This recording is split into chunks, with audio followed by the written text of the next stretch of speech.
You ain't gonna choke. Yeah, go ahead. You ain't gonna choke. Yeah, you don't want to choke. Good job.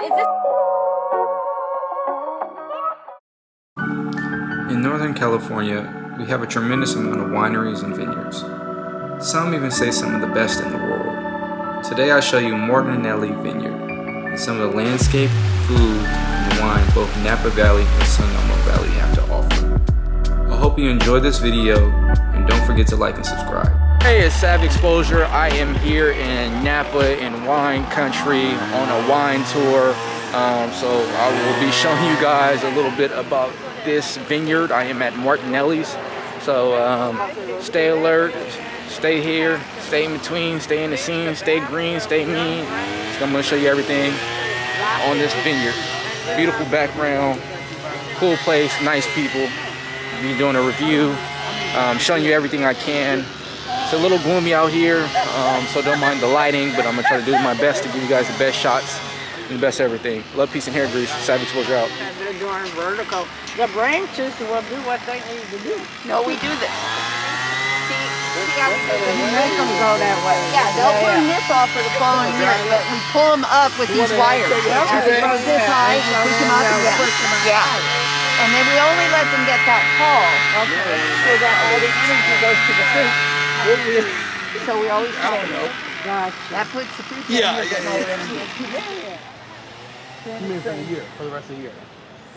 So what time of the year do you guys really start your mass production? Early pick, but usually September, October. September, October? That's cool. These will all look dormant. It's kind of like perfect timing. Right, this will all go dormant. They'll look just dormant like nothing. Yeah. That's actually, it's funny because I live in Tennessee and that's how it is.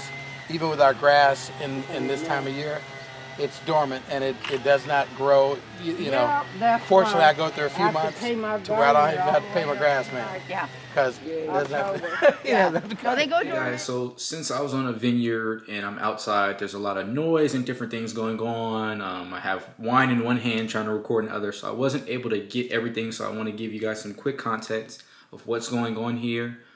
So when we talk about vineyards, they pretty much use roses as the perimeter of the vineyard to test the soil, to see what kind of bugs or insects they're attracting. So in short, the roses act as a perimeter to let them know what to nip in the bud before harvest.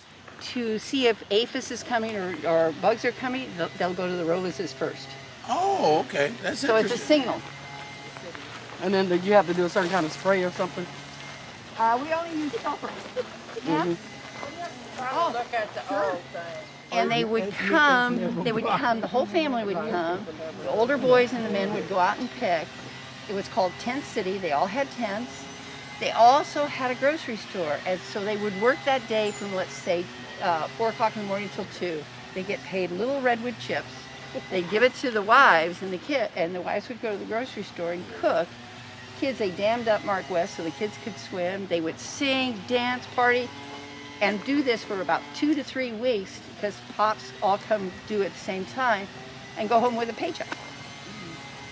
And the food was paid too because they worked for those little chips. So it was and the kids and everybody was so fun because they could sing and dance and do everything. It had a great time. So that's what they used to do when we were hops. So we're gonna walk down here. This is what we're sustainable, so this is a lake to water or irrigate It's Lake Erie. or for a frost protector. I wasn't quite able to catch the beginning of this, but what she's pretty much talking about is during harvest season, farmers and their families would pretty much stay on site and pretty much work and live for those 3 to 4 weeks, a period of times where it was time to harvest. They would stay there, eat there as a family, would swim in a lake, would pretty much just have a good time while harvesting, and it worked out for many years until they finally stopped doing it. But that was the old process.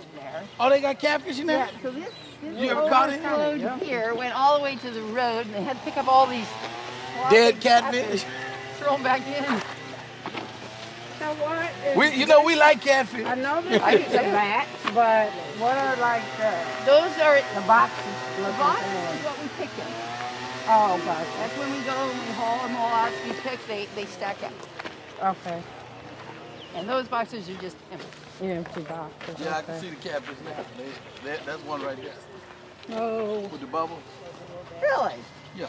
When you got little bubbles like that in the water, the catfish, the fish is generally right. Because of so much noise and everything going on with people drinking and talking us being outside, here I'm gonna just kind of talk us through what's going on. So as you can see, we're seated outside. They have a nice table out. We have these wooden plates and silverware, which was pretty neat. And we're pretty much getting ready to try 3 different wines, one from each region in the area. And each region has a specific taste, a specific vibe that makes it what it is. So one wine comes from Sonoma Coast, another one comes from the Green Valley, and another one comes from the Russian River. The wine from the Russian River was definitely my favorite. It had a much fruitier, sweeter taste, which is much more up my alley. The runner-up, I guess, would be the Sonoma Coast.